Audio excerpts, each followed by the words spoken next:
In this video, I'm going to teach you how to add a survey to your MailerLite email. In order to do that, first head over to MailerLite.com.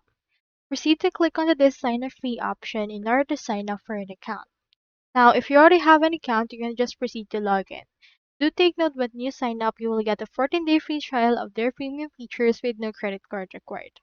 Let's proceed to sign up or log in since you already have an account. Now on this, I have in here my forms, and this is actually a survey that I have created. Now, as you can see, if you already created a survey, you can just head over and then copy or embed it. You can choose an HTML code for this one and copy it, or you can also just copy its actual URL. So either way, you can just choose in here which one you want to actually use right there. So for example, right here, I have these options. I'll head over and copy this code provided below. This is actually the embedded data. Now let's head over right here into our campaigns and let's add it to an email that I have. Let's choose right here this email and click on edit. Edit the content of this particular email. Now here is the email template that I have. So what you can do is you can just proceed to input right here some contents. You can add some call to actions, images, and titles. But for this case, let's head over and add in here some elements.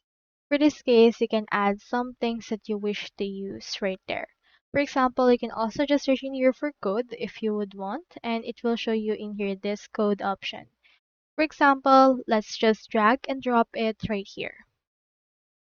Once you have done that, as you can see, this placeholder is not yet visible. Let's click on this edit icon and then edit or input right here the HTML code that we have.